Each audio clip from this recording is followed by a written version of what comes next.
and gentlemen, welcome to the first episode of Talk Too Much. Joined here with my friend Mike. We decided to rent out a room at the library, so it looks a little neat. They got some cool stuff here. Kind of a cool area, actually. Gives us a nice room. We got some lights. We actually got a camera. We might figure out how to hook up to the laptop and get working. You want to tell them a little bit about yourself? All right. I am a 41-year-old father of three. I have a 15-year-old daughter and two twin boys, ages 2. Grew up in Northeast Portland, Oregon. Been here all my life. One of 4 kids. All my family is here in Portland. I work full time with this guy here, and I dabbled in some music, and this is my first time trying out the world of podcasting. So excited, see where this goes, and see what we got going for you guys. There we go.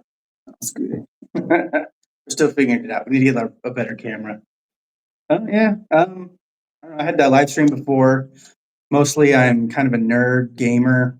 I've done a little bit of music. I kind of was teaching myself to play the guitar for a while, but mostly I'm like a nerd, entertainment, like movies, video games, things like that. That's kind of where my primary hobbies lie. And then I think this will just kind of be fun to hang out, talk, get some ideas out there. I think we'll have some fun disagreements that'll make the channel interesting. And then generally, I think we're just going to kind of sit around, have fun. Maybe we'll get like a better location. Although, honestly, I kind of like this location. It's pretty cool. What do you think? Oh yeah, Not too far from either of us either. But yeah, sit around and have some fun, of course, and get some conversations going, man. Get everybody to open up their mind and think about things a little bit, so maybe see things from a different perspective, So yeah, it's gonna be fun. I think it'd be cool to learn more about the things you're into that I don't know too much about. Mm-hmm. Because I like to have learn new things. I'm always down to try something, go somewhere, do something. So Exactly. that it's like, hey, you want to try something you've never done before? I'm like, yeah, sure, as long as it's not like bungee jumping or parachuting. I don't think I'd be down for that. But that's just me. I might jump out of a plane one day. One day, my little sister went skydiving in Dubai. Yeah, it looked fun, but I'd have to be convinced. I'd have to lose weight. Apparently, there's a weight limit. I think you can't be over 250 pounds. So that's another thing. I used to be really into working out, and I'm hoping to get back into that, get some time. I definitely have 1 or 2 pounds to lose, right? Me and you both, man. Man, it's a struggle. I tell you what. Yeah, but I mean, yeah, I think that's kind of an intro about us, nitty gritty. We're old people, so we could probably talk for 2 or 3 streams just on our life stories alone. I got some stories. I got some wild stories. Maybe I'll share a little dibble dabble here and there with y'all. All right, well, we'll be throwing out some stories. Yeah. I think that would be a lot of fun too. The channel, I think we're going to talk about obviously ourselves, what we think about things, what's going on in the world, entertainment. Like he's into music, I'm into music. We're into different genres of music, so that'll be interesting as well. I'll throw him some stuff he probably hasn't been acquainted with, and he'll throw me some stuff. What kind of music do you like?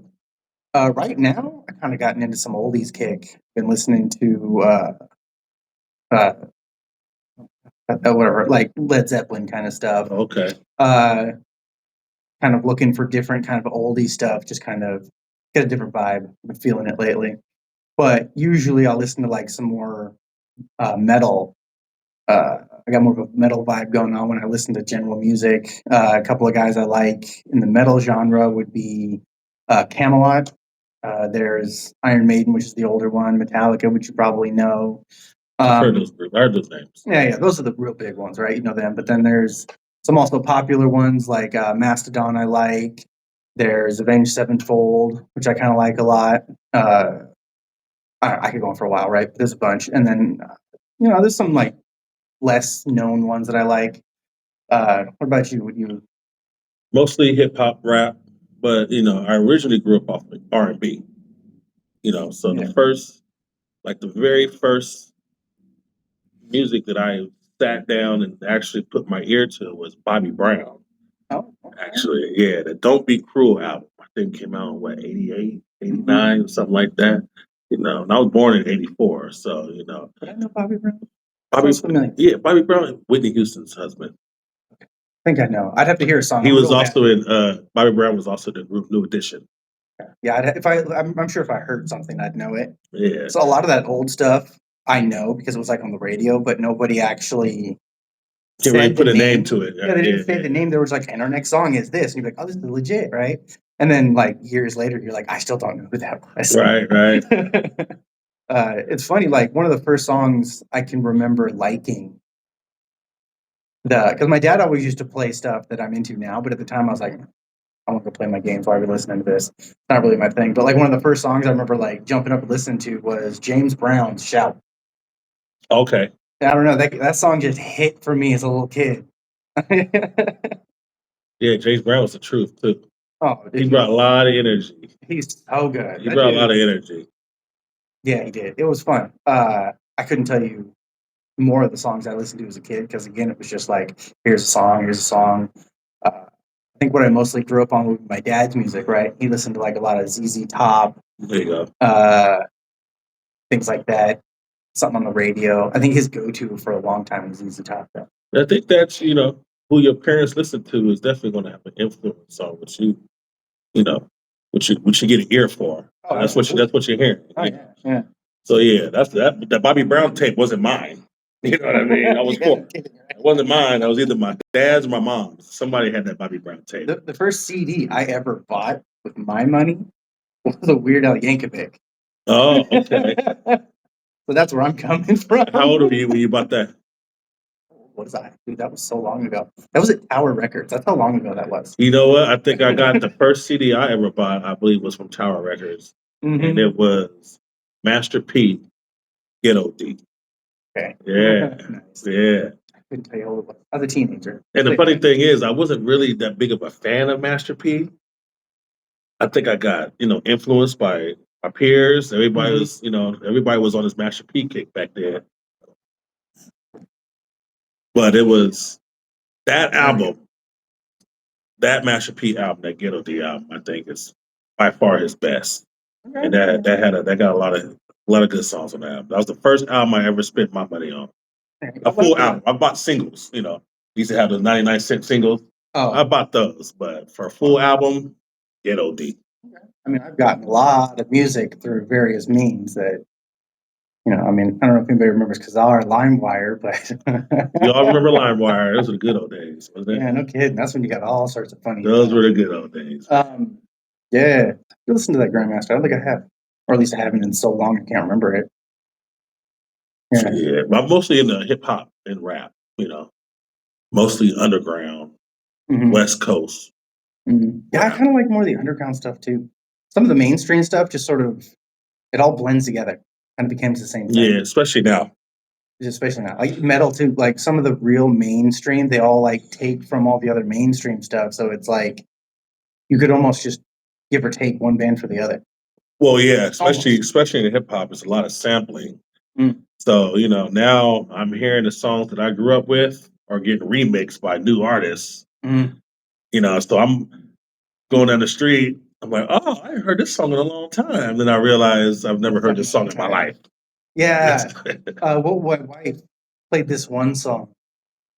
I can't remember what it was, and it was like a brand new song. And I was like, "Oh, this is." It was Rocket Man. It's supposed to be. He sang it with someone else, and she sang the Rocket Man part with Elton John.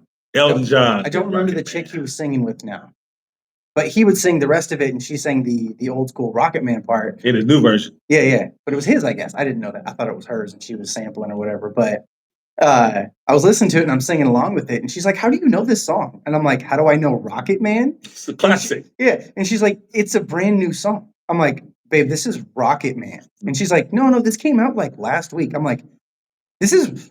Let's go to Rocket YouTube Man. real quick. Let me show you I something. had to pull it up and play it for her, and her mind was just blown. For a minute. Yeah. And I was like, "This song is older than both of us." Yeah. Like people know this song. She was like, "I didn't even understand how you knew this song." I love Rocket Man. Oh, that's fun. That's one of my favorite songs. That's Rocket Man. Classic, man.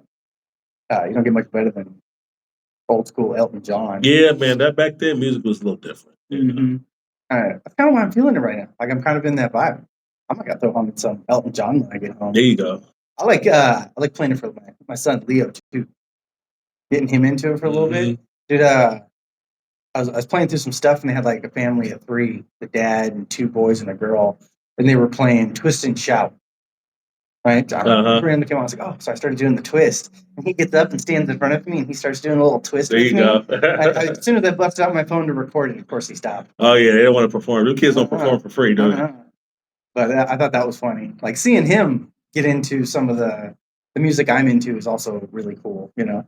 Yeah, I've been kind of selective on, what my sons listen to. Not as if, oh, I don't want to hear no cussing and none of that. They hear all that, but I try to play them all the songs that I grew up listening to, so they can get a sense of what good music sounds like. Yep. Yeah. And the mom comes in the room. Yeah, he plays. Yeah, she's more on the new age, the new age flame that's going on. Yeah. It's all right. Give them a little. Yeah, they got some good songs. Yeah, they got some good songs out. Mm-hmm. But that's sad. But also that's probably the same thing my dad was thinking when I was young.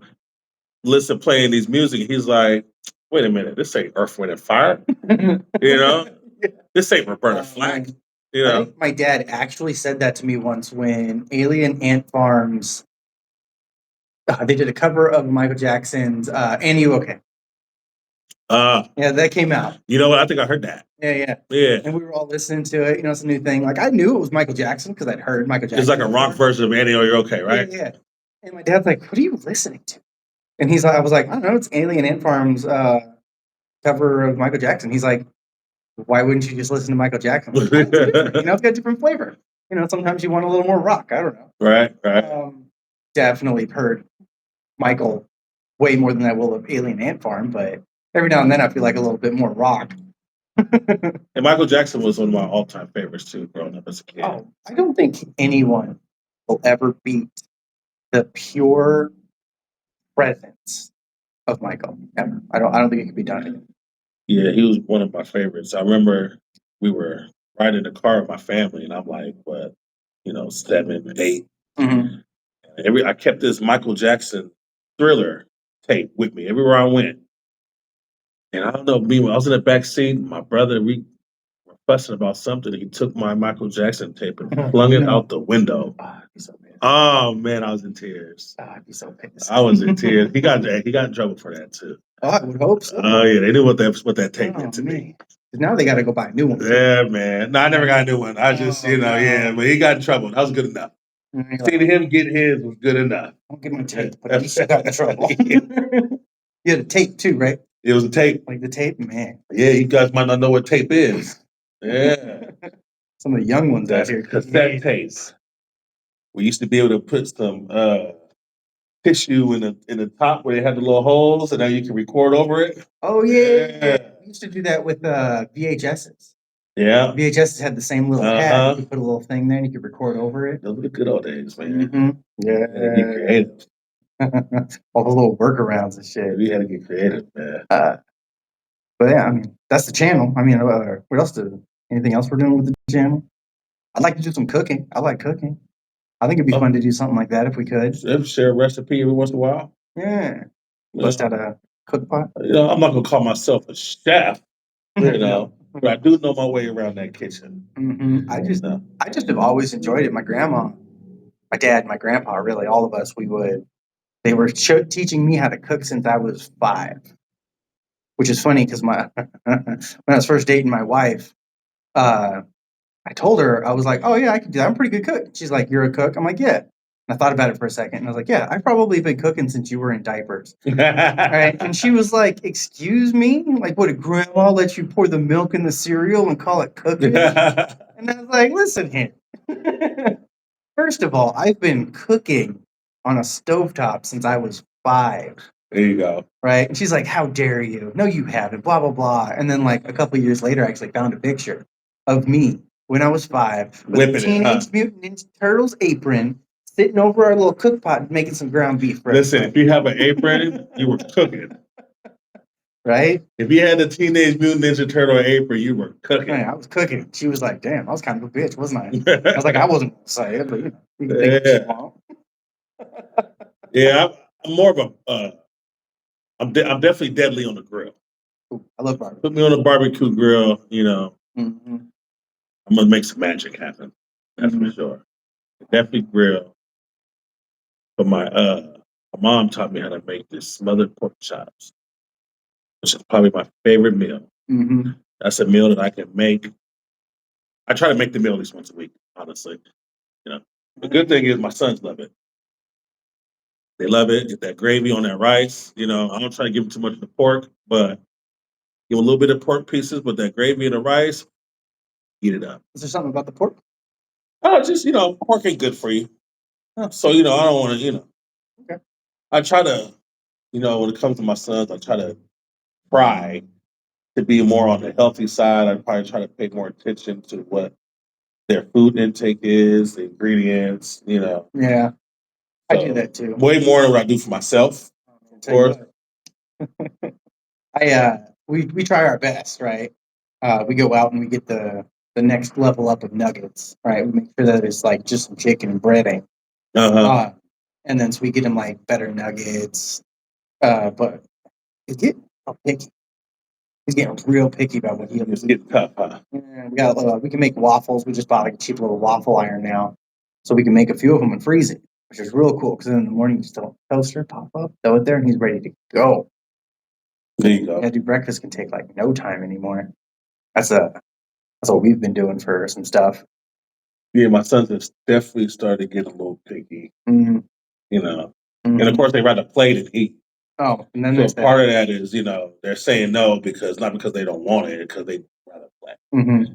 Yeah, I think it's funny too because I'll be like, all right, let's see what happens once, and I let him play, and eventually he's like, milk, cookie, cereal, bites, yogurt, daddy, bites, bites, for whatever he can think of because he's hungry. So I'll start naming off stuff, huh? And I'll put him in his little chair and put whatever food in front of him. He'll just scarf it down real fast and be like, all done.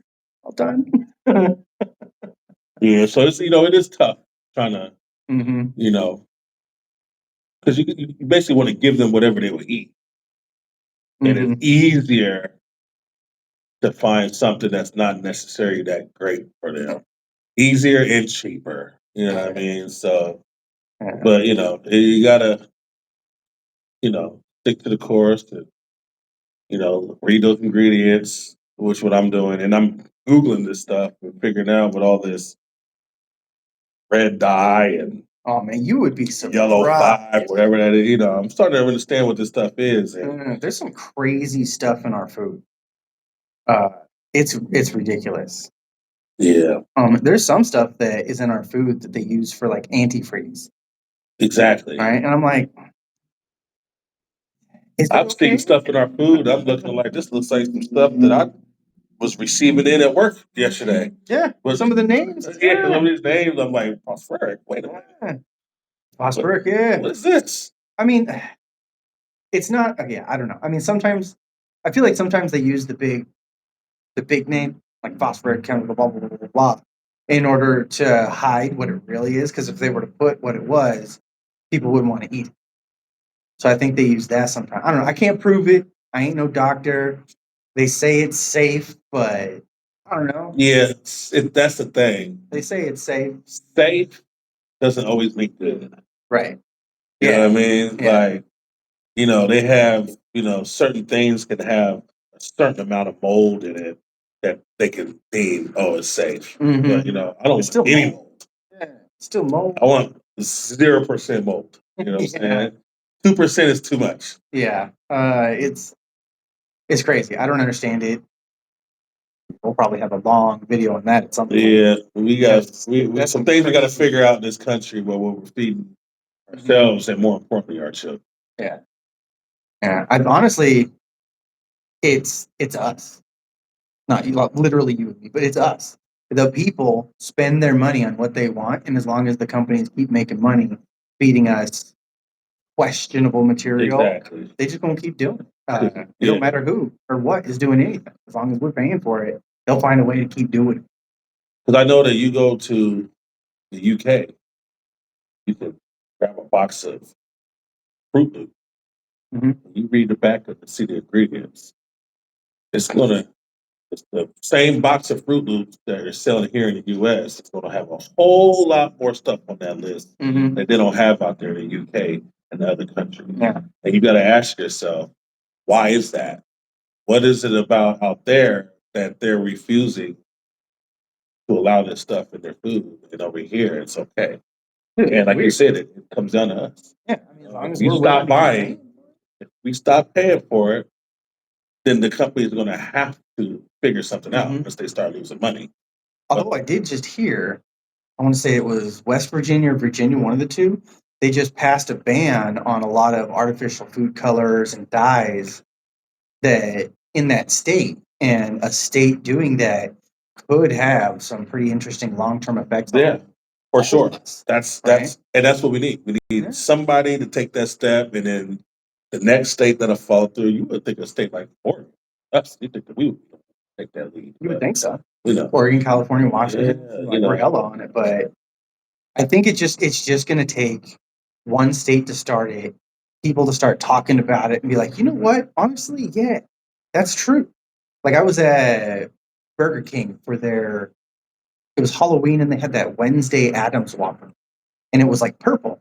And it specifically said on there that it was dyed with purple yam coloring. It was like a natural food coloring. And I was like, oh, see, there you go. I think if more people start doing it and saying, hey, this is a natural food coloring, I think more people would just naturally be like, what have we been eating? What have we been eating all this time? And then, once people start thinking like, oh, have we really been eating?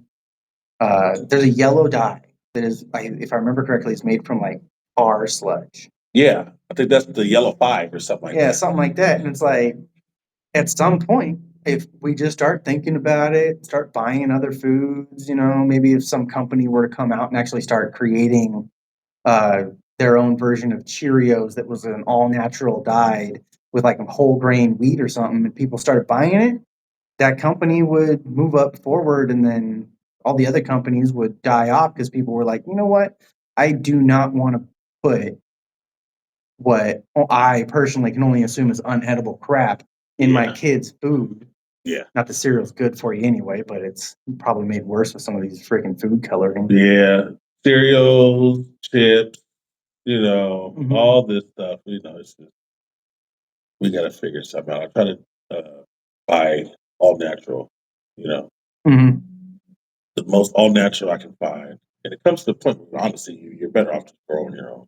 Whatever you can grow. If you got some land, you got to build land something. I mean, it's. I think we're at a point where people are starting to seriously think about and keep track of their health. That something may start happening. Like we were getting this one baby food called Serenity because they have all these extra tests, and they invited Gerber to take the tests for what was in their food to make sure there were no heavy metals, no impurities of like garbage crap in there, and they denied it. I bet they did. They were like, "Nah, we're good." I bet they did. And see, you thought Gerber was a good name. They should have took that test. Prove yourselves, man. Yeah. So I mean, I'm not saying there's anything bad in Gerber, but we were a little extra on what very suspicious that they don't take the test. Yeah, it's something. There was, I can't remember. My wife was telling me there was like 7 or 8 companies they invited that denied, and they'd invited like a lot of people for this specific test to make sure these bad things weren't in the baby food. Because let's be real, you do not want bad things in baby food. That's when they're developing. That's when they need it And they're to be good and pure. And they're clean. saying this is what a lot of this ADHD, autism is stemming from what these children are intaking. Especially right now, with their brain actually developing. Yeah. I couldn't imagine what would happen if they put some extra heavy metals in there on accident. And we probably tell ourselves, well, my parents were feeding me Doritos and this and that, and I'm fine. But we gotta look. We gotta look at the. I know there's something wrong with me. But I mean, back then, I think that stuff was a little bit more natural than it is now. I think now stuff is getting, it's gotten worse. It would be interesting to see because I think you're right. Like I would bet that 20 years ago when we were, you grab a bag of Doritos, look at the ingredients from today to 20 years ago. 20 years ago, 20. Yeah, we needed 30 years ago. Yeah. I don't think they use the same ingredients. I don't think they do neither. No, I think inflation made it expensive, and some of these fake BS ingredients were cheaper. So what they did is they started using the fake ingredients to keep the costs down, and in so doing, the long-term effects. Maybe like the first item wasn't as good, but it's one little thing, and then now probably half of the Dorito is just stuff we shouldn't even be eating anyway. Right. And let's be real, it's a Dorito, cheese powder and potatoes, some oil, whatever you cook it in. Like why are we complicating chips? Why are we complicating chips? Right? It is probably. I mean, we can make chips. We can make chips at home. Yeah, get some potatoes, cut it up, get yourself some good oil. My woman has made me some chilaquiles. You ever had chilaquiles? I don't think I had. It's a Mexican breakfast dish where they take homemade chips. They take tortillas, cut them up in triangles, fry those up, make chips, put some red or green sauce down on it, put some cheese, your choice of meat, and some egg and some beans. Oh man, I'm telling you right now. I'm telling you right now. Put some bacon on there. Fire meal. Put some bacon on there. There you go. There you go. I like me some bacon. Yeah. No, yeah, but for real though, like, what? It's literally just potatoes. Yeah. Deep fried and some seasoning. But you look on the back of that Dorito bag, it's just potatoes, cheese, dust. They got stuff on there that's you do some research, you probably realize that it's killing you.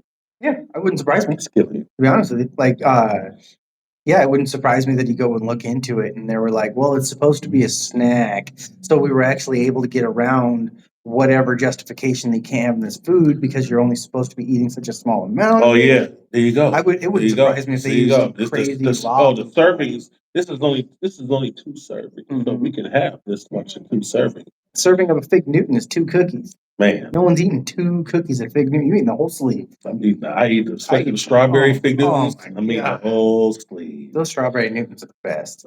Why Fig Newtons became the big one, I don't know, because the strawberry is on another level. Yeah. Strawberry Fig Newton. Man, dude, those are delicious. My dad introduced those to me years ago. And those are probably not the same. They probably have different ingredients now than they did when I started eating those Twinkies 30 years ago. Twinkies, when they first came out, had a banana cream filling. And now it's something the original recipe. Now it's just like whipped cream, heavy cream, something like that. I never was a fan of Twinkies. I wasn't either, but I was thinking about a banana cream Twinkie. That might be pretty good. So I was watching this video, and they were, those drumstick ice cream cones. Oh yeah, the frozen treats. Yeah. Yeah. Oh yeah, the ice cream. Yeah, they're not ice cream. Too, huh? They don't melt. They don't melt. They don't melt. I don't even know what's in that. I just saw this like not even 2 weeks ago. Mm-hmm. They don't melt, and 2 months ago I was eating them. Yeah. And I scarfed them down so fast I didn't realize they don't melt. I know, right? So yeah, I wanted to actually do the test myself. See what happens. I'm gonna leave one out and see if anything melts. And we all know ice cream melts. Mm-hmm. That's just a fact. That's another thing too. If you're looking at ice cream, you got to look because some of it says frozen treat. it's not even technically ice cream. Like they're getting away with. They're getting away with it. They're getting away with it. I don't know. That's crazy to me. But it's scary a little bit. It is weird, man. And it makes you wonder why. Like why is the need of make a dollar so important that you would just risk the health of the people who are spending the money? I would bet, thinking about it, that it's not that they were thinking of it as that they're detrimentally hurting people, right? They were like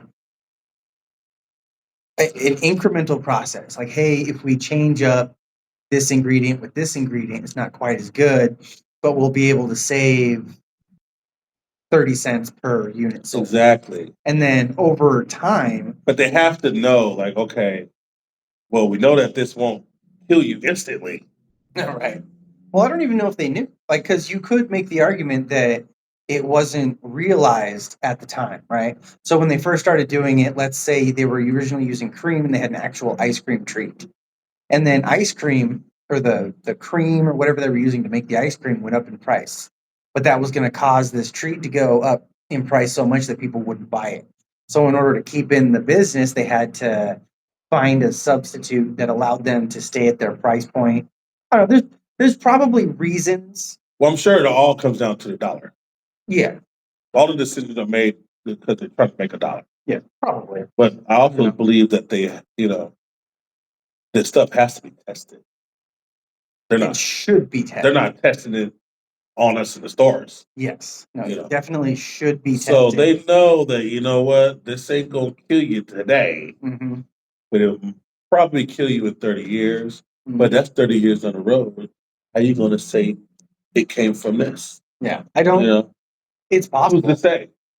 Well, I think there's also a problem. There's this, I just heard about this, grass. Generally assumed safe, I think is what it stands for. And there could be another S on it. But it's an exemption or a classification that they put on certain things that I think originally was only supposed to be for sugar and flour, right? And it's considered generally safe. It's safe as long as you're not allergic to like sugar or something like that. And then it wouldn't surprise me if you found out that lobbyists came in and wanted more things to be GRAS certified so that they could put it in food. So more things and more things kept getting added to it. But I don't know if the proper study was ever done on some of these ingredients. It's probably just a criteria that needs to be made. Yeah. Here's a criteria. Now try to fit what you want in this box. And then you're good to go. A lot of these companies as well, they do their own testing. So they're incentivized to make whatever they're testing pass because they want it to pass. Oh, you add a little bit of this. Now the formula will pass. Yeah. So now it's just generally considered safe. You're not taking none of the bad stuff out. You're just balancing it out. Probably. In order to get through. Yeah. And even then, it's like, what is the test that you're doing for your own thing? Where are these rats you guys are testing this stuff on? Yeah, it's crazy. I don't know what these rats look like. I don't know, man. But all I know is I'm doing my best to look at some ingredients. I'm even trying to do it for myself now. I'm already doing it. I'm doing it. Right. Let's try to get better ingredients. I found a local farm that I can source meat from. I told you about that, right? So we ended up buying like a half a cow, and we still, like last year in July, I think, and I still have like 10 to 15 pounds of ground beef left and a bunch of like some steaks and some other meats and stuff. So you bought that when? I think it was July of last year. I mean, listen. Dude. And it's local. They do like better, the grass fed and stuff like that. We looked into it. It's pretty cool. But honestly, that saved us a lot of money long term. That we got a freezer for it and everything. And then if I could figure out a way to like locally source vegetables in the same way, I'd be set. Yeah. And I'm sure you can. I'm sure there's farmers out there you can get in contact with. I mean, and they have farmer markets. Yeah, I mean, besides, because the farmer market has kind of a little bit of a markup on it, so it ends up being more expensive than the regular grocery store. But I'm wondering if I can find a place where I can just go straight to the from the farmer source. Huh? and basically buy it at grocery store prices. Because that cow was hella cheap comparatively. Yeah, I'm very interested in doing that. Yeah. Because I'm sure end of the year, all the meat that I spend on, I spend buying from Freddy's or Safeway or whatever. Mhm. Pretty sure it's in the thousands. So we spent Pretty sure it's in the thousands. 2,300 on the cow, I think. Rough estimate. I think it's about what it is now. And that's for a whole year. Yeah, that's not bad A at whole all. year. And actually, a buddy of mine bought a quarter of the meat off of me. That's not bad at So all. we actually got 3/4 of it for a little bit less because he bought some of it, and it still lasted a year. Although you got 2 kids and the sons get bigger, well, they eat. Ain't gonna last a whole year at some point. They eat. Right now he picky, but man, I remember when I got into tens to teens, man, I was a fucking little vacuum. Oh yeah. Oh yeah. That's one thing they gonna eat. Mm-hmm. So the idea is to make sure that the options they have at their disposal are healthy. Yeah. You know, Yeah. because honestly, that starts at home. It does. You're going to teach your kid how to, make proper, health decisions. Mm-hmm. And it definitely starts when they're young, and it starts at home to get used to it. That's why I try to tell my girl all the time, I'm like, you gotta, why is he fussing, looking at this Twix? I've never given him Twix. So how does he know what Twix is like? You know what I mean? So I'm not. I like to give him a little treats every now and then. You know what I mean? Because like when he gets a little treat, and he's like, "Ooh," and you get that little like, "Ooh," that was a good treat. see, But that's what she's on. She wants to see the reaction. yeah, I do. It makes her feel good. You gotta like limit it though. I think it's easy to fall into that trap of like, here's some sweets. Because one, they'll eat it. Yeah. And two, they really like it, so they're excited to eat it, And right? they go one more, Mhm. and now if they get the fussing for it, Yeah. you want to shut them up. Although honestly, I'm trying real hard. I'm not perfect at it to not give him the things that he fusses over. That's what I'm on. I Fussing want, for it, you ain't getting it. you don't get it because you didn't ask right. Now he's only 2, so I don't know if that actually understands, but you got to start at some point. They'll figure it out. Starting now. Well, one thing that I believe is they learn to fuss for what they want. Oh, absolutely. Because when they were babies, that's the only way they knew. That's the only way they knew how to communicate is with crying. Yeah. So you respond to a cry. You try to figure out what this cry means. Are you wet? Are you hungry? Are you tired? And you learn to. Sometimes you can judge based on the type of cry. Yeah. But usually, it's what are they doing with the cry? Are they, they pulling on his ear? Maybe that usually he's tired. So you teach them to cry for what they want, and then they gonna get it. Yeah. That's why I tell him if he's crying for it, it's out. Not happening. Just don't give it to him. You don't have to talk to him about it. You don't have to do nothing. Just he'll start learning. If I cry, I don't get it. Yeah. Because my other son, he's learning because he's more of a laid back, chill kind of guy. His brother will fuss and fuss for what he wants. He just sit there and chill. And now he's realizing, well, me sitting back and chilling, I ain't getting nothing. This dude getting everything he wants because he's over here causing a scene. So now he's starting to vocalize, when he wants something, he's starting to yell for it, cry for it. And I can tell it's not, he's doing it because he's like, well, this is how I'm going to get what I want. He sees it. That's what we're teaching him. We're basically teaching him, if you want it, cry for it, and you're going to get it. And that's what we got to get away from. For sure. Yeah. Yesterday he was fussing over something. And I was like, all right, hold on. So I picked him up and we went into the room, made it all dark and stuff, kind of try to get him to relax a little bit. And eventually he calmed down. He fussed for a while, but I think that was the point when I thought about it was yesterday. I was like, bro, if he's crying for something like this, I don't want him to think that's how he can get out of things.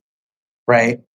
So I picked him up and took him into the room and laid him down. He finally stopped crying. And then we took him back out there and he was hungry. I don't know what it was, but either way, he was fussing about something, and I'm like, no, you're not going to get it if you're asking for it like this. That's not how you do things. So I took him out of the room. I don't know if that'll stick. Obviously, you got to stick to it, but I don't want to be in the grocery store walking around and he's like, "Can I have a toy?"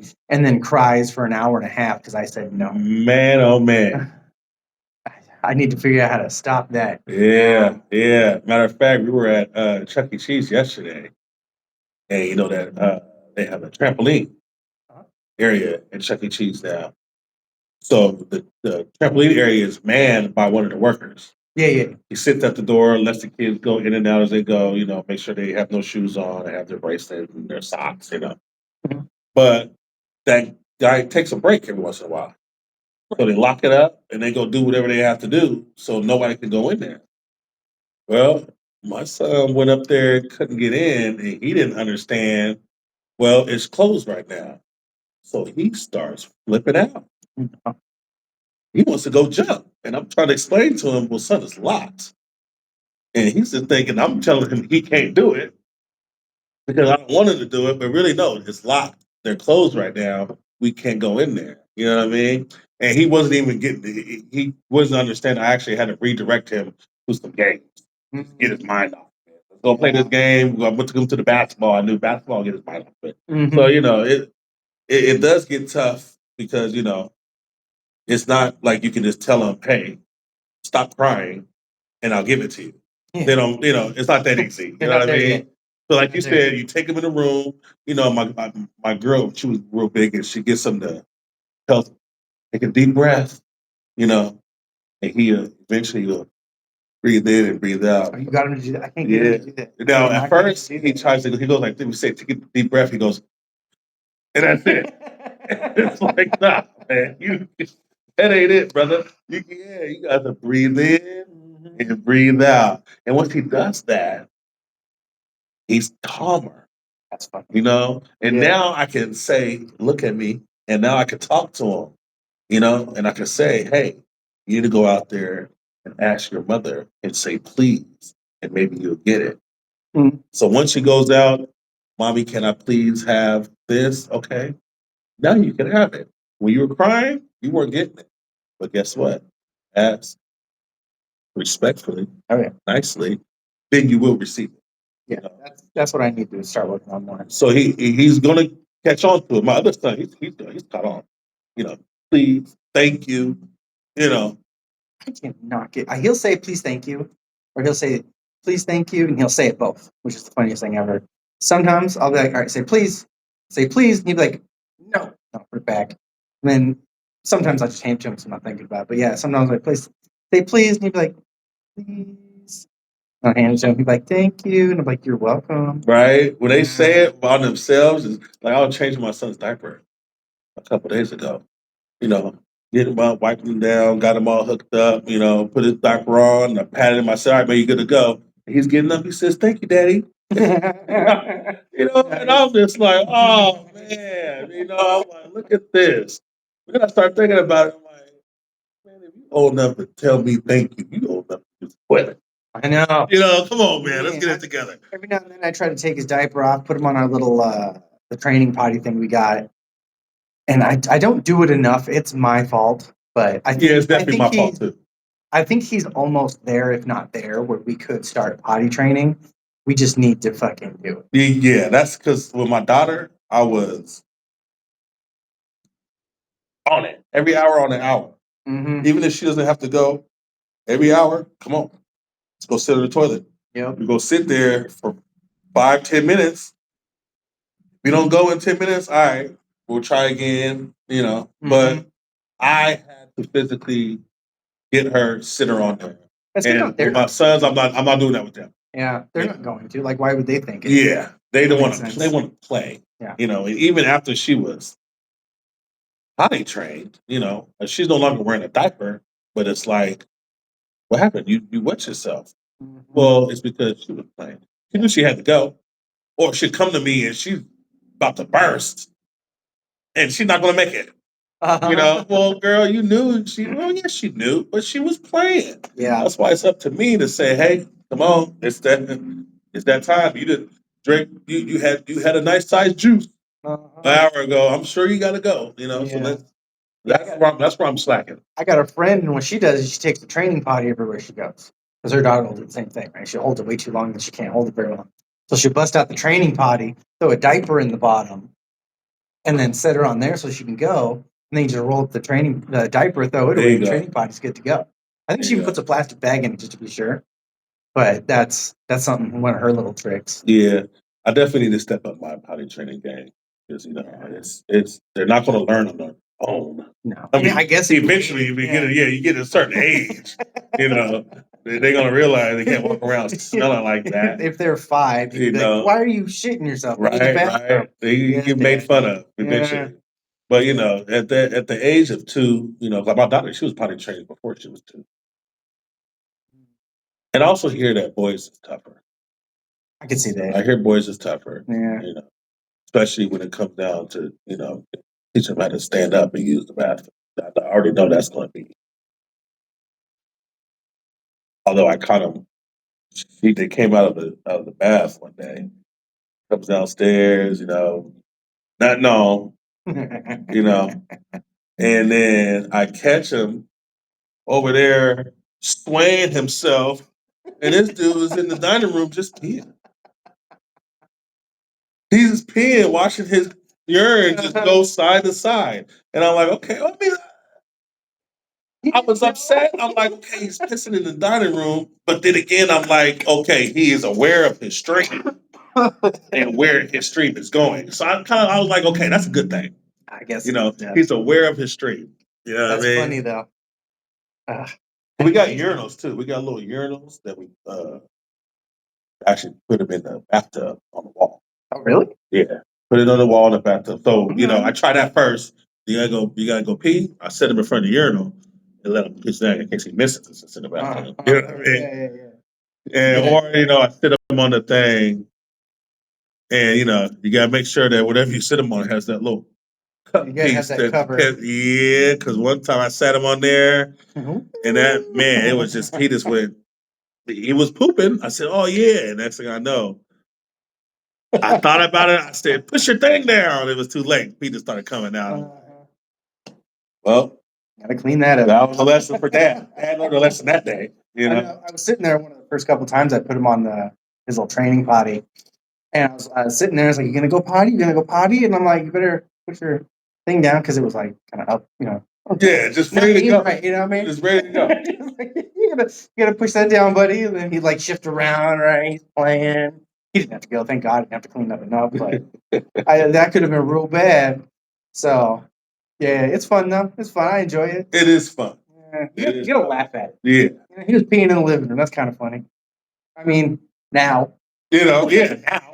At first, I'm like, man, what the hell are you doing? But hey, I seen him come down there with no diaper on. I should have diapered him, right?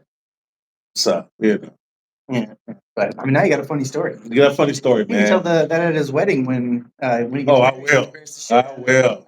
I will. Remember you were pissing in the dining room? Do your little dance. But yeah, man, the fatherhood is, it's a beautiful thing. There's nothing that I'd rather do than raise my babies, spend time with my babies, play with my babies. You know what I'm saying? So it's definitely a blessing. It's definitely an honor. There's nothing better. I was thinking about this like yesterday. I was like, man, because I looked over at him and he was sitting in his high chair and his little feet hit the footrest now. Right? You know what I mean? And I was like, man, hey, look. She's like, what? Oh. Yeah, I'm like, look. She's like, what? I'm like, his feet. She's like, okay, they're on the thing now. Right. They've always been on it. And I'm like, no, they have not. They were like above it forever, right? Or just bury the toes touching. Now it's full on. Yeah, like his heels were damn near on it, and he like puts his toes on there, and his knees come off the bottom of the seat, and I was like, oh my god, those are the little things, man. You know what I'm saying? Yeah, and I started thinking about all the different things too, right? Before he could walk, now we can walk. Didn't say, no words. No words. All of a sudden, he's saying all sorts of shit. Like we were watching a Blippi episode, and he was at one of those self car washes with the pressure washer, right? And like right over here, there is one of those, and we were walking by it, and he points at it and says, "Wash car." There you And go. I was like, "Damn, all right." There you go. And it's Those just like, shows, those shows help, man. yeah, if you're paying attention, there's so many of these little moments that I just kind of like. Those shows help. You got to watch the right ones. The right ones. Yeah. Yeah. The good ones can help. You know, that Blippy would teach them something. You know, and Miss Rachel would definitely teach them something. Mm-hmm. You know, that's why really my go-to. Yeah. Miss Rachel. He's really into monster trucks right now, so we watch a lot of Monster Jam stuff. Yeah, they're starting to get more away from that the education. Yeah, Mm-hmm. they want to watch Spider-Man, and he's really one of my sons is really into this Little Bear. You heard that one? I've not. There's this cartoon called Little Bear. It's it's so corny. It's so corny. They're all kind of corny, But he loves it, man. Mm-hmm. And literally last night he was up. We're all asleep. They were in our bed last night. But this dude was the only one up. I woke up at like 3:30 to use the bathroom, and he's still up watching Little Bear on the laptop. He figured it out. I'm just like, what is going on here? And then I go, I'm like, man, you gotta lay down, go to sleep. So God forbid I take Little Bear away. Oh yeah. So I grabbed the laptop, put it on the bed, told him to come in, lay down, because this dude's sitting in a chair, just sitting up, watching Little Bear. And I'm like, man. I said, lay down, watch it, lay down. Eventually he was out, but this dude is up watching Little Bear all night long. And Lion King, I love the Lion King. We watch Lion King like 5 times a day. I put on Lion King and kind of look at an animal and then went about to say. They watch. As soon as they hear that, he stops in the tracks. And he's like, oh my God, Lion King's on. And we watch all of them too. The live action one. Okay. And they got the new one that came out, the Mufasa. Is it good? It's actually pretty good. Is it? Okay, I have to check that one out. I was waiting on it. You should try it out. The storyline that they have, it shows you how him and Scar came up. Uh-huh. You even find out how Scar got that name. Scar. It wasn't his original name. You know what I mean? It shows you a lot how they met Sarabi and Rafiki and all that. It's very interesting. Okay. It was a very good movie. Very good storyline. I'll have to check that one out. Yeah, very good storyline. Mm-hmm. I was surprised. I was watching this for them. Next thing I know, I'm into it.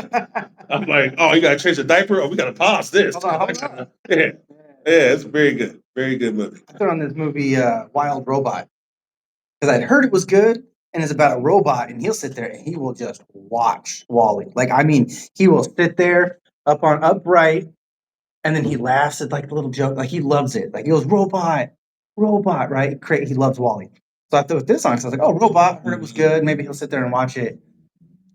That movie was good. Oh yeah, dude, it's about like parenthood, sacrifice. Called Wild Robot. Yeah. Oh, I was like, what is this? And then we got to the end, and she's just like, how did Leo like it? He watched it because it's there's no people. There's like a lot of talking, which usually gets him out of it because he can't follow as well. But he'll watch it because there's enough visual that I think the kids can get into it. But if you know what they're doing in the story and everything, oh man, it was so good. I was like, I'm gonna have to try that. This was better than I thought it would be. Like, I'd heard it was good, but I was like, Hitch in the field a couple times. It's good. Oh, there you go. It's good. I'm watching my girl get some tears out of her. Don't tell her though. Although, to be fair, I didn't know. At the end of it was going to hit you with some like pretty good stuff. And then she's like crying, and she's like, "Why are you doing this to me?" I was like, "I didn't know. I'd heard it was good, so I put it on." Like, it's a cartoon. So shit, I'm over here wiping my eyes, man. Hold it together. I don't know what you're talking about. It's not me, it's you. Someone cutting onions? What's going on? Right. No, that's good though. That was fun. I'm gonna try that one out. Mm-hmm. Yeah, I definitely recommend it. Yeah, for sure. Mm-hmm. So what else? Uh, so yeah, one thing we're going to talk about is what would you do if money wasn't an option? Kind of keep it light for our first episode, even though we went way off topic for a minute. What would you do if money was not an option? Yeah. First thing, I would not be working. Well, I mean, You know, there's some obvious things, right? you know. I mean, if money is so, what you're saying is we don't need money, or I got all the money that I want. Let's say you won $1 billion off one of those crazy lotteries. Oh man, I would take care of my family, everybody. I'd make sure everybody was comfortable. Make sure my mama had a nice, comfortable house, and my dad was set up good. My siblings, I'd put some, money away to, for my kids and all that. And I would probably just travel. You know, one of the things I always want to do is see the world, man. So I would definitely be in a plane somewhere, or hell, a boat somewhere, on a yacht somewhere. Luxury liner. Yeah, man. I'm I gonna would sleep definitely be next living the life of duration. luxury. Yeah. I feel like if I had more money, though, I'd also would be more inclined to get in shape. The only thing that I think, right, for me anyway, the only thing stopping me is to get into like really work out is time I'm not spending with Leah, right? So it's like I can hang out and I can be with him, play around. I can do some little workouts. I've been working out a little bit, but like to really get in shape again, it's like I spend all my day at work. Yeah, then come home, you want to chill with your family. Yeah, right.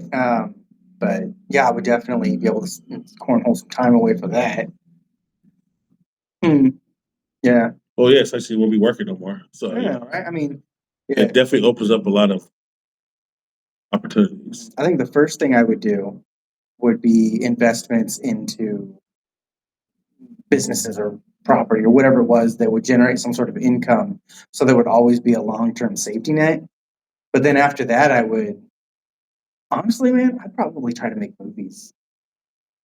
Like something cool like that. Bringing in some stories that you never hear anymore, right? Like, when was the last time you had I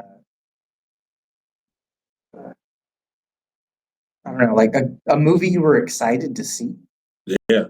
Like, I mean, the last time I could think about a movie, I was like, "Ooh, I want to go see that movie." I've always wanted to make movies. It'd be fun, wouldn't it? I always wanted to make movies. I mean, there's some stories that ain't been told properly. Yeah. And No, yeah, really. yeah. Some stories that have not been told. Yeah. And I always want to make a good comedy. I actually been thinking of ideas throughout my life of different scenes I have in a movie, but one day I'll share. That'll be for another time. Right. Yeah.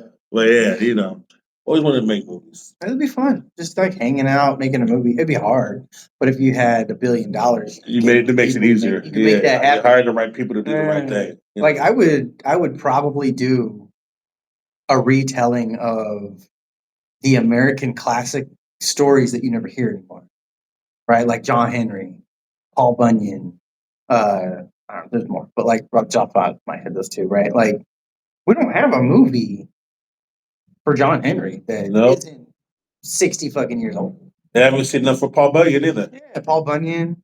There are so many cool like Americana classic movies or stories that just disappeared. Yeah. Just vanished, gone. Kids don't even know about it no more. Yeah. And like honestly, man, John Henry is like one of my favorite stories. A lot of people don't know about John Henry, man. I mean, that shows you that live action I found. Yeah. That was cool. I was like, hell yeah. Oh, I forgot about that, man. Yeah. I mean, that was good. But just that story of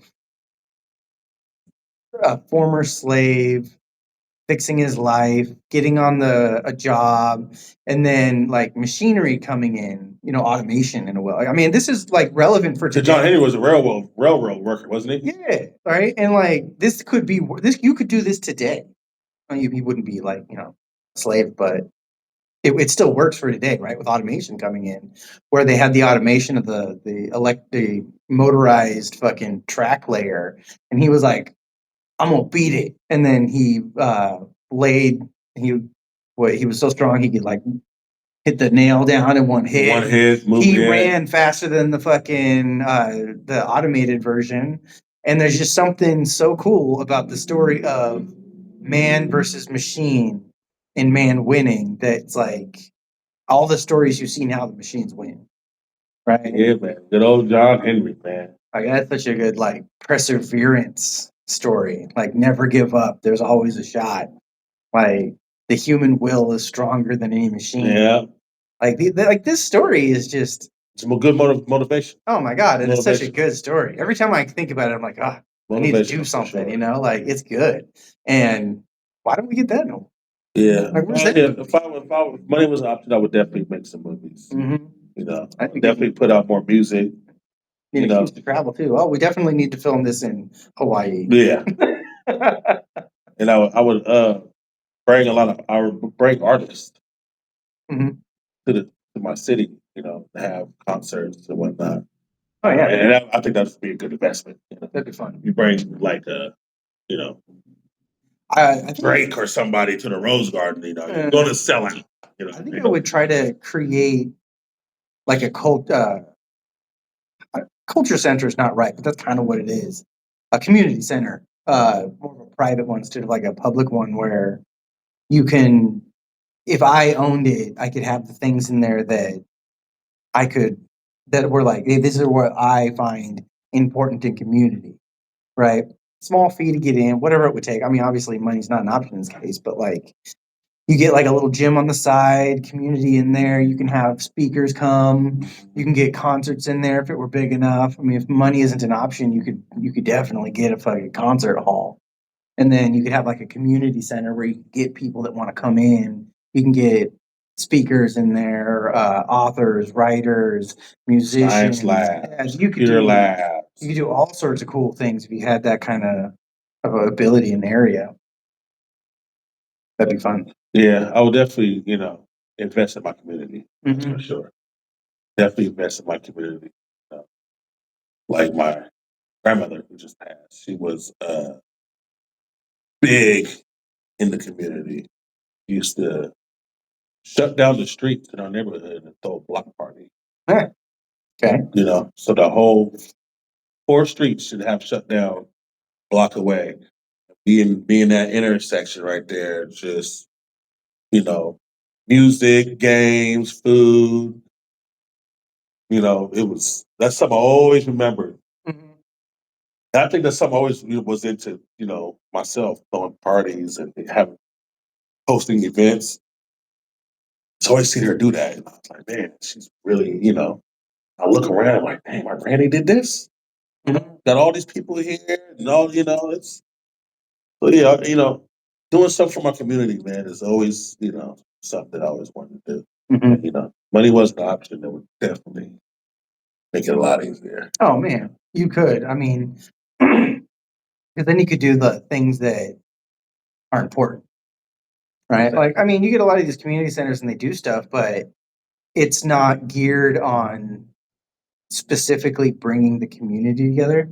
It's always just Someone to take your kids for a while. Yeah, it's not a bad thing. I'm not trying to downplay them, but they're not doing what I want to do if I had a community center, right? Like the library is a community center. We're here, we're using it. There's nothing wrong with it. The pool across the street here, but they don't have community events that bring a whole community together to actually get to know each other. Like the most I've seen is they get like the park here. They have during the summer they have like a giant play thing. They're bringing out a bunch of people. The kids go out there and play, but no one's mingling. No one's talking. They're not like it's not a community event, right? Like you're not getting people together. It's just somewhere for you to take your kids. Yeah. It's a place to take your kids. You sit on the Kills bench, the you look time. at your phone. Your kid plays some toy. Exactly.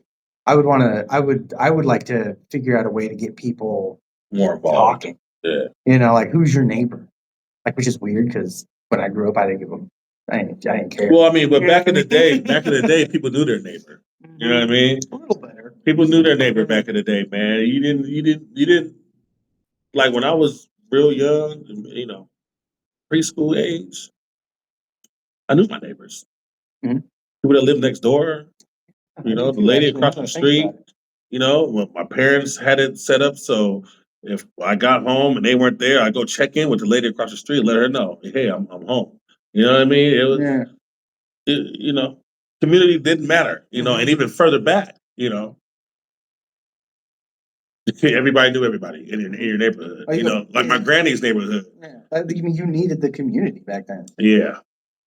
Like everybody in my granny's neighborhood, they all knew my granny, and so they all knew me. They all spoke to me. I knew them by their last name, of course. Mr., Mrs. You know what I mean?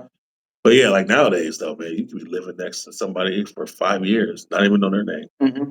That's funny. Now you think about it, because I was thinking like, man, when I grew up, I didn't care. But now I'm thinking about it, it's like, no, I knew we lived in a duplex, and across the duplex didn't face the street; it faced a yard, and there was a yard, and then across there was another duplex. I knew all 4 of those houses and people.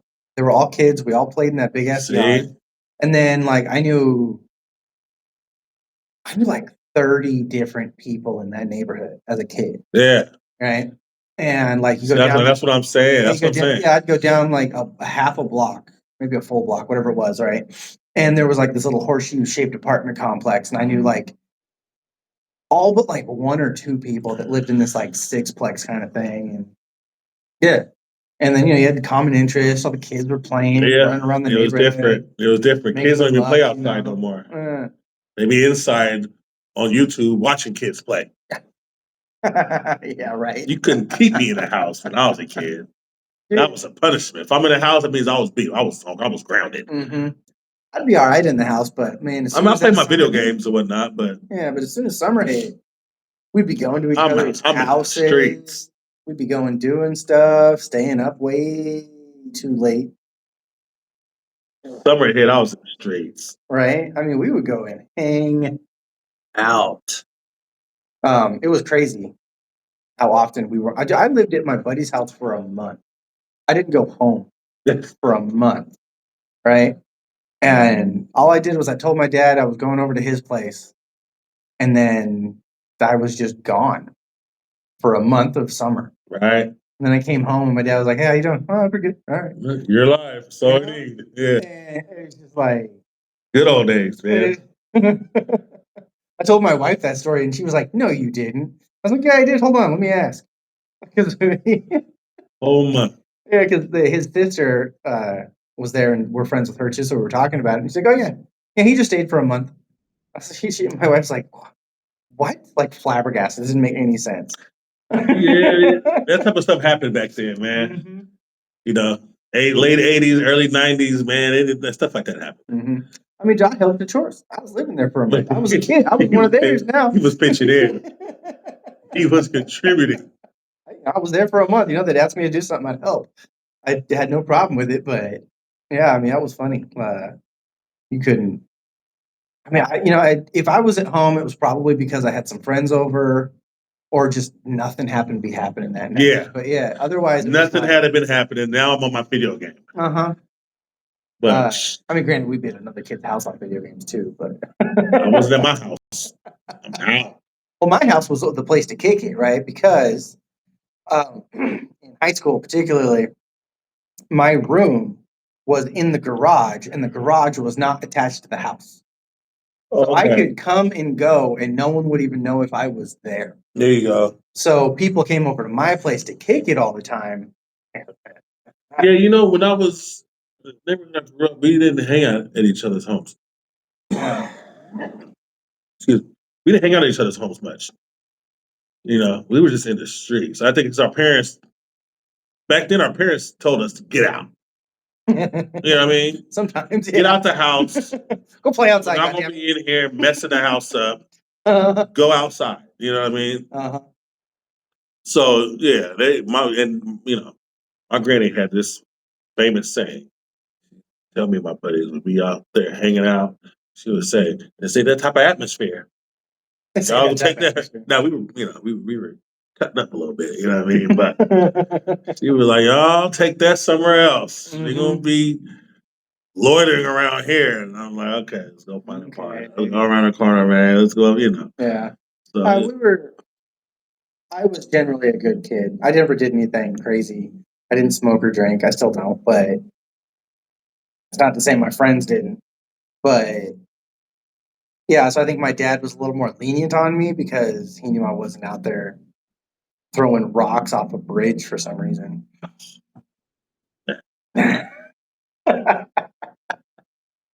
I was doing exactly that. Crazy. Off the overpass in the freeway. Mm-hmm. Oh man. We did though. We were walking by one of those like community field, whatever, and the big football pole at the end of the field, the big round foam thing around the bottom. Yeah. For some reason, we stole that. I can't tell you. Oh yeah. We just took it. We were like, about the goalpost. Yeah, the big foam thing around it. For some reason, we just took it.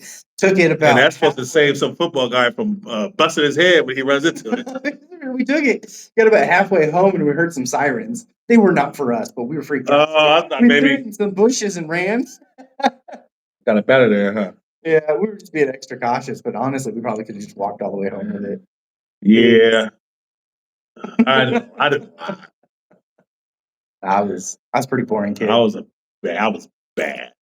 But I grew up in a neighborhood with nothing but bad kids. Mm-hmm. So, and I was heavily influenced. I was, impressionable. I was the youngest. You were a kid. I was youngest too, what I mean? So, and I moved into the neighborhood. These dudes is already there. They're all older than me. So, I'm trying, try my best to fit in. Mm-hmm. You know what I mean? So, yeah. But I had a blast. Mm-hmm. I must say. I had a lot of fun growing up in that neighborhood. I think I almost got initiated into a gang. Does that count? I would tell that story. So, what I think happened anyway. It was kind of a long, because I hung out with some kids that were in it. And we were always hanging out. We were always friends. We do a bunch of shit together. And these were some of the kids that lived across the street in that duplex, right? Turned out later on, I found out they were in a gang. And a bunch of times they tried to get me to go hang out with their friends, right? Because they were like, hey, you should come hang out with us, blah, blah. And I was like, I don't feel like it. Yeah. I'm going to play Sonic today or something like that, You was about to be from. Yeah, right? And for some reason, through naivete, I avoided it. No, just by being lazy and not wanting to go out that day. But yeah, there were some kids that were in some shit, and they were like, "Hey, come hang out with us over at the park or wherever it was." And I was like, I don't feel like going out today. And like, all right, cool, man, we're gonna go hang out. We'll see you later. I was like, all right, bye. And then they'd leave, and I didn't find out they were in a gang until 6 something years later. Oh yeah. Like, dude, I was naive to all of that stuff as a kid too. So I'd have been like right in it. I would have known. I'd have learned the hard way. Learned the hard way. I was gonna be in some shit. In the mix. Didn't even know. Didn't even know it. But yeah, I was always hanging out with these. They were cool kids to me, Yeah, a lot. Where I grew up, it was infested with gangs. So it was hard to escape. It's hard to escape. You just had to, It's almost like, hey, if you ain't with us, you against us. So, Yeah.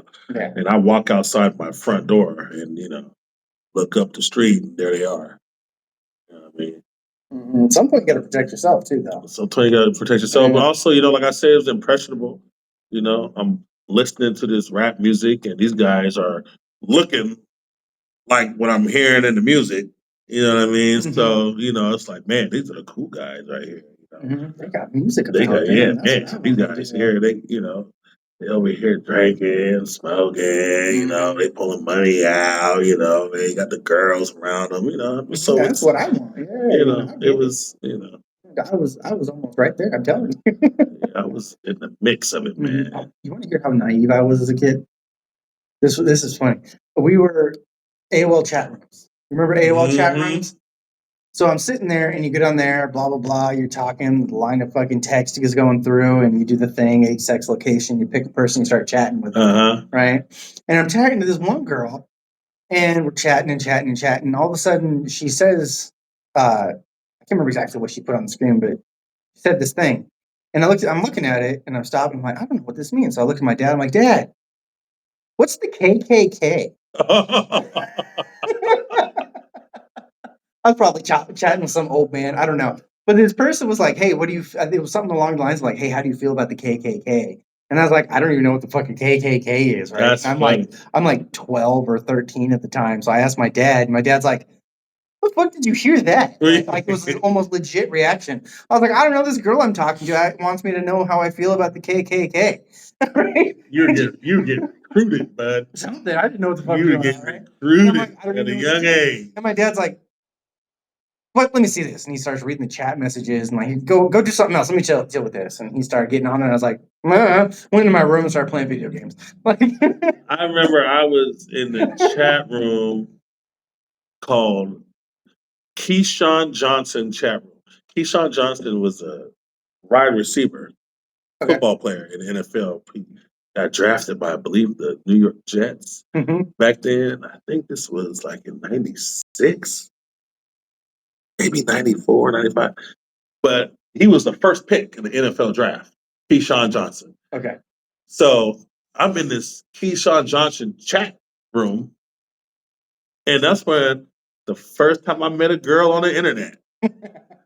Maybe. I met this girl. Oh, no, it was a girl I met in real life. Oh, okay. Yeah, we ended up meeting in real life, man. And she, oh yeah, man, that was my first thing of online dating. Oh, there you go. Way back then, man. I've been online dating ever since. Yeah. Hey, we can make it work. Yeah, yeah. She had money. I think her mom used to own a bar that was in North Portland. So yeah, she used to have money. She used to give me money and all this stuff, man. So those chat rooms are crazy. Those chat rooms were you guys don't remember it, you know, if you those chat rooms, but like, dude, and there was like, I don't know how I kept up reading those chat rooms, right? Because there would just be messages, and it would just scroll through. Like there was no mediating it or nothing. And somehow you'd be sitting in there having full on conversations with people, and they'd be replying to you, and you'd be replying to them. And you jump into like 3 or 4 different conversations. Then you know someone's cussing you out, calling you out your name. You don't know why. I never. I didn't think anybody actually knew my name on there, but yeah, you just sit there chatting and bullshitting, and it's like, now I think back on it, and I'm like, bro, that was a skill that I lost. That was like a level of reading comprehension I don't know if I'll ever be able to. Right. Because that was crazy. Oh man, those were fun.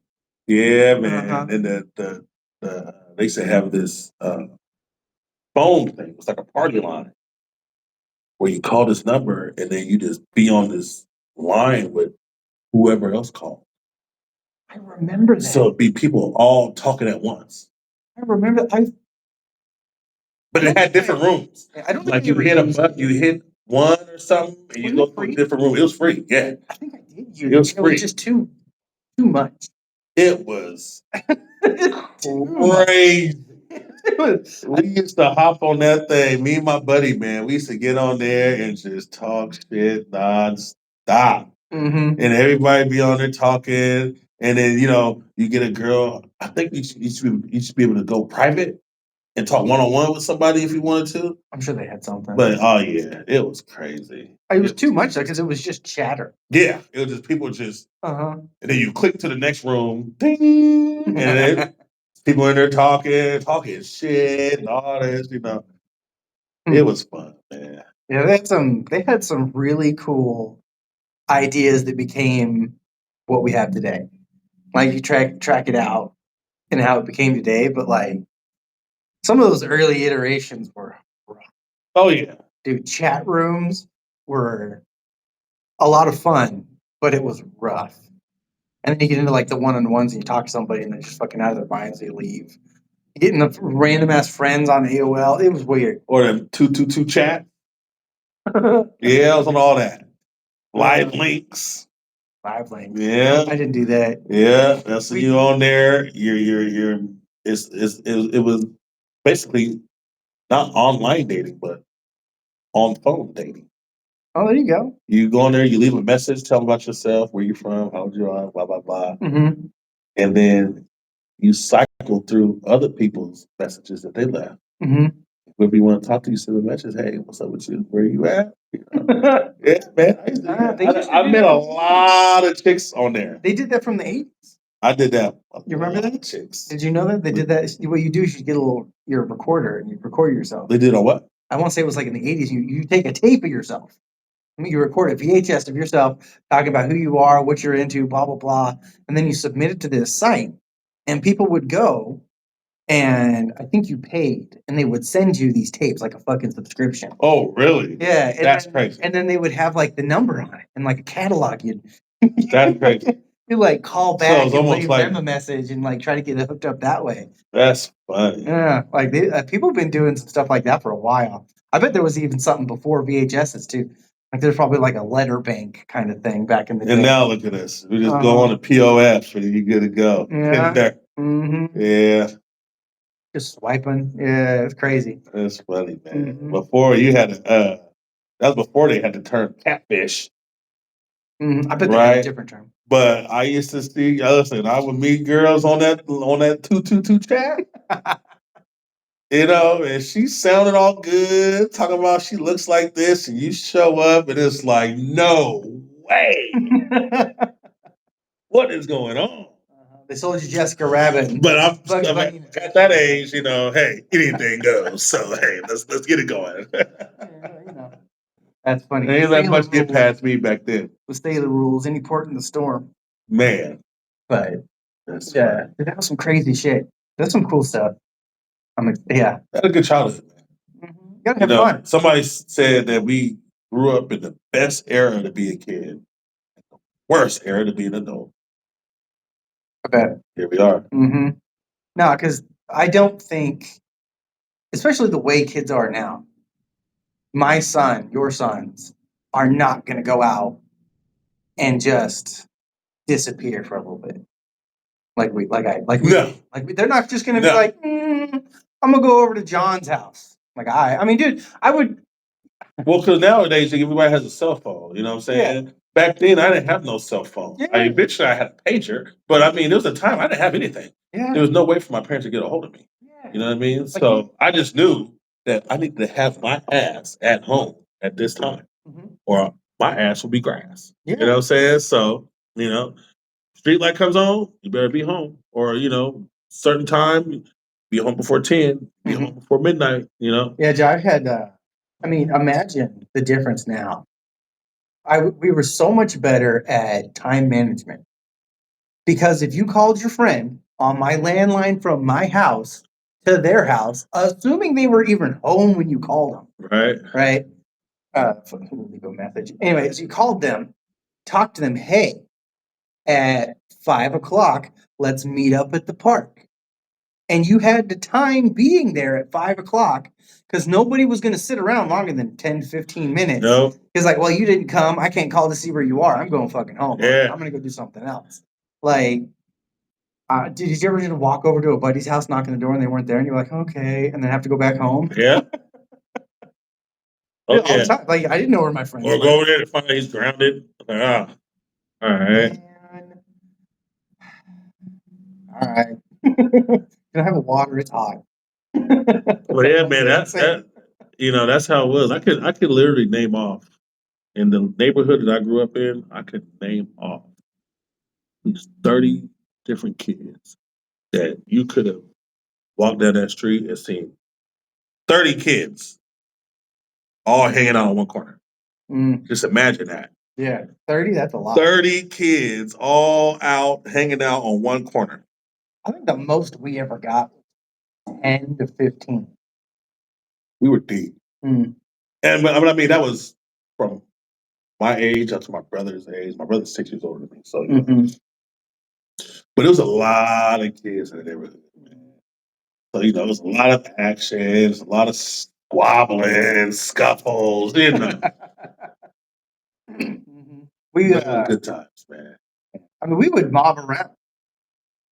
5 of us in a little group, like fucking snow, just picking up more people. Like snowball, huh? Yeah, and then you would just be like at this dude's house, and then their parents would get pissed, kick you out. And you go over to this dude's house, and their parents would get pissed, kick you out. Yeah, park to park, wherever the fuck you were going. See somebody like, oh, what's up with y'all? Where you going? Oh, man, we're going to the Peninsula Park. Oh, let's go. And as you know, there's 10 of us. It was just 3 of us. We were kind of little assholes too. Sometimes we go. Some of us would go over to our buddy's house and we'll be playing. This one dude's had a 2-story house, and they were downstairs watching a movie. Yeah, they were watching a movie. We went upstairs. We were bullshitting about some stuff. Me and a couple other friends. We kind of like, I didn't feel like watching the movie. They didn't feel like it. We're hanging out. We threw on some music, and we're like, "Want to go to a movie? I don't feel like watching that movie, but like this is out." And we're like, "Hell yeah, let's go!" Maybe we went to get food. I don't know. We left the house. But before we left, my buddy was like, reached over and just blasted the music full volume. And then we left. And then left? We left. And then we come back like an hour and a half later after dicking around doing something. We just come back. And they're like, where the fuck were you? We're like, we went to go blah, right? And they were like, dude, you were assholes. And I'm like, we had forgot. We turned the music up. I'm like, what the fuck happened? Blasting. They're like, you were blasting the music. We were yelling at you. Nobody was turning down the music. Finally, I think it was John, the guy who actually lived at the house, gets on the couch and just fucking uppercuts the ceiling from the couch because he was so pissed to get our attention. Put a hole in his own ceiling. Oh, to find out you guys weren't even there. Jerks. Yeah, we were little assholes, but his parents, to say the least, were not happy. That's funny. Oh man, but you know, good times. Yeah, they just be kids, man. Fuck around, just stupid shit. I don't think there is a reality where that happens for our kids. Yeah. I just don't think it's gonna happen. I don't think they're gonna understand it. No, they're not gonna be, wandering off, hopping on their bike. We was miles and miles and miles away. Oh, dude, we would walk miles and miles away. Yeah, we would just. Dude, I mean, we had the bus. I was hanging out with one of my friends. We ended up in Portland, and we were early teens, I think. This is when Lord of the Rings 1 came out. Right, so we just ended up in Portland, hanging around, dicking out, and I was like, "Oh shit, this is Lord of the Rings. You want to go see it?" I'm like, "Hell yeah!" So we got some tickets, and then got in line. We're just like, the line for this theater for the thing was literally the entire top floor of the Portland theater, and it horseshoed all the way back around on it. So we come in with our tickets, and we looked left, and we looked right, and we were like, "Pick a side, pick a side." So we just walked over here. We just got in line. We thought it was the end. No one said anything. Turns out we were at the front of the line. We cut fucking everybody. Nobody said nothing. Came in last. Got in first. We got the perfect seats. It was great. I remember I went to go see the Lord of the Rings when it first came out. It was in theaters. Me and my buddy, we went, got a bottle of Cisco each. And we snuck it in there, drank that shit, and we both fell asleep halfway through the movie. Drunk as ever. Were you in Portland? That was in Tiger. I was in Tiger Theaters while Lord of the Rings. I was like, it'd be funny if we were both at the same theater. Yeah, man. But yeah, no, we watched it and then we left. And I did not have enough money to get back on the bus to get home. So we were walking around. He had his ticket. And I was like, fuck, we're walking around back at the time. The TriMet gave you the little ticket that you could punch. Yeah. Right? Yeah. Well, what you could do. It had the hole punches in it. No, the transfer? The train tickets were like these little tickets. Oh. It had a timestamp on it. Right? When it first came out, it would print a ticket and you would stamp it in the box. Yeah. Well, I found one on the ground and I was like, all right, let's hop on the next bus. I'm just going to put it in the machine. He can give me another 2 hours. So I hopped on the bus. I had some expired ass ticket. I threw it in there face down. He just kind of went and gave me a ticket. And normally they look, right? So I got lucky that he gave me a 2-hour ticket. And then we were able to get back out here to Beaverton, where I was living at the time. And almost got stranded in Portland. Man. I wouldn't have been able to do anything. Like maybe I could have called my dad. We used to get bus tickets, like a book. We used to get a book of bus tickets. Yeah. And we used to take those things, split them tickets, take one ticket, split it down the middle, and just pull it in half. Put some tape on the side. Now you got 2 tickets. Oh, okay. You know what I mean? I didn't even just slide that thing right on in. We used to figure it out. Mm-hmm. We used to figure it out. Or we get a bus pass. Like my buddy would have a bus pass, and I just go to Freddy's or something and color copy that thing. And they used to have a strip. He used to have a strip that was like hieroglyphics or whatever how you say that. That holographic one. Yeah. That was all colors and to show that it's real. Yeah. So when you copy that, obviously it doesn't copy like that. But I just cover that up with my fingers, show them the bus pass, and go right on. Usually the bus driver didn't really care. No. Every once in a while, you get a bus driver that said, whoa, let me see that. And it's like, all right.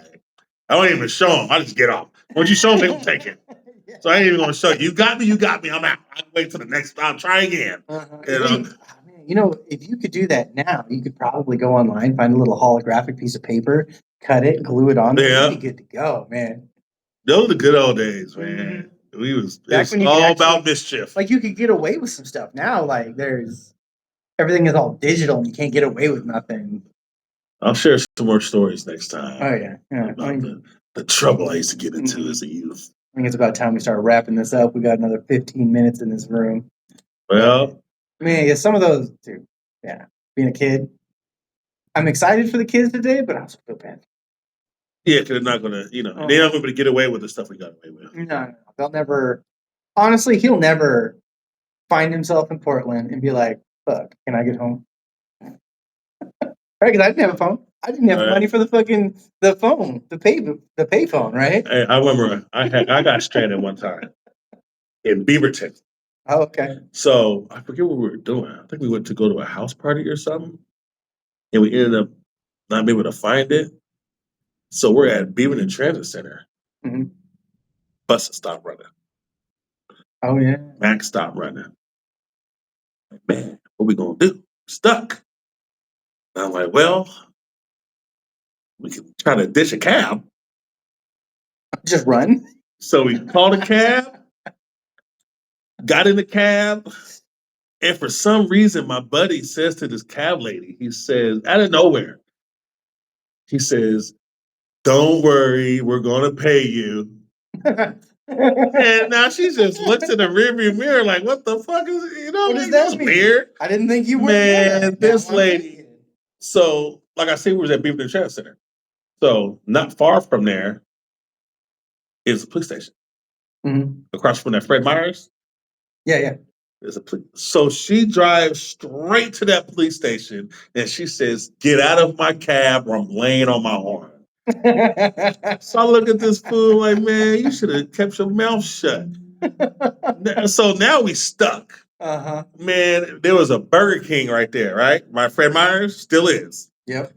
Back then, that Burger King had a play structure that was outside. Now, this is the middle of summer. So, we're stranded, nowhere to go, nowhere to get, nowhere. We had to sleep in the Burger King playpen.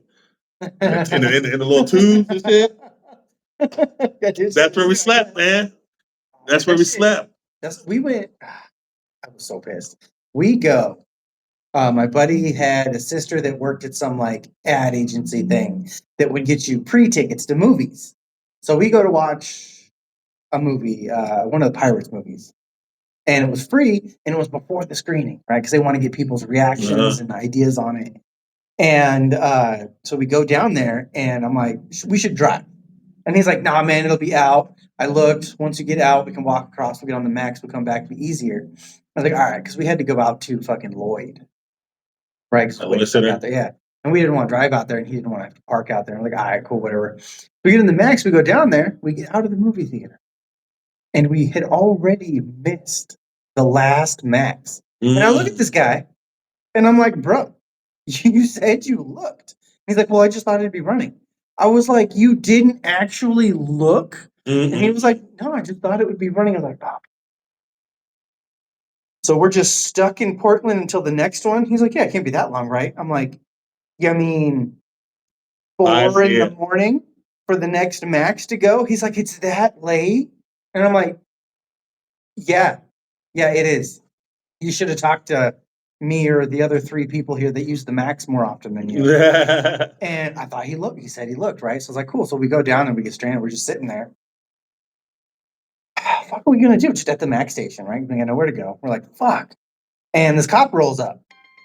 And like he hits it. He looks at us and he's like, what are y'all doing? And we were like, we missed the last Max home. And he's like, really? And I'm like, we wouldn't be standing here otherwise. And he's like, that sucks, and drives off. And I was like, fuck you. I thought y'all had some help. I was like, you ain't even gonna give us a ride home. Welcome to the Portland police. And he's like, sucks to be you. And then it just like took off, and we just sat there. And I was like, I'm getting kind of hungry. We're gonna have to be up for a while. Let's walk around. All right. So we're walking around fucking Lloyd Center area at 1 to 4 in the morning. Find a 7-Eleven, get some like drinks. Oh, you must have started. You had I to. think we were at the mall area. You at the mall. I'm trying to think of it. You must have started going east. Maybe I can't remember. It's so long ago. That's the closest 7-Eleven. We found a 7-Eleven and a McDonald's that was 24/7, but only the drive-through was 24/7. Oh, okay. I think. There is a McDonald's very close to Lloyd Center. Okay, so and that one is the drive-through is 24/7. And so I think we found the McDonald's first actually, and we were hungry because we got to be there till 4 in the morning now. And so we walked up to it and we were like, bro, and he like looks around trying to ignore us, but we're being real annoying because we're hungry. So he finally comes over and he's like, what do you want? I'm like, is there any way you can get us some food? We're stranded out here. We're just waiting for the next max. Please help us out. And he's like, I'm not supposed to. And I'm like, bro, please. He's like, all right, but I'm only doing one ticket. I'm like, all right, fine. So we all ordered. One of us paid, and then we walked over to that 7-Eleven, got a drink, and then we went back to the Max station and just fucking sat there. There you go. Bullshitted for like, whatever. But good thing that McDonald's was there. Yeah. I mean, we had found something. There's a 7-Eleven everywhere. But man, I was so mad that we got stranded in Portland because Buddy didn't fucking Didn't do his due diligence. look at the schedule and didn't want to drive. But I think that's you got something else you want to say? That's it, man. Yeah. Good talk, y'all. Yeah. Like, subscribe, we're just going to keep doing this. Hopefully we'll get better and better. You got some comments, what you want to hear, let us know. Hit it in the comment section. Any topics y'all wanted us to discuss, man? Let us know what's up. All right. I'm Mike. I'm David. Talk too much. We'll see you guys next time. Yes, sir. Yep. Bye.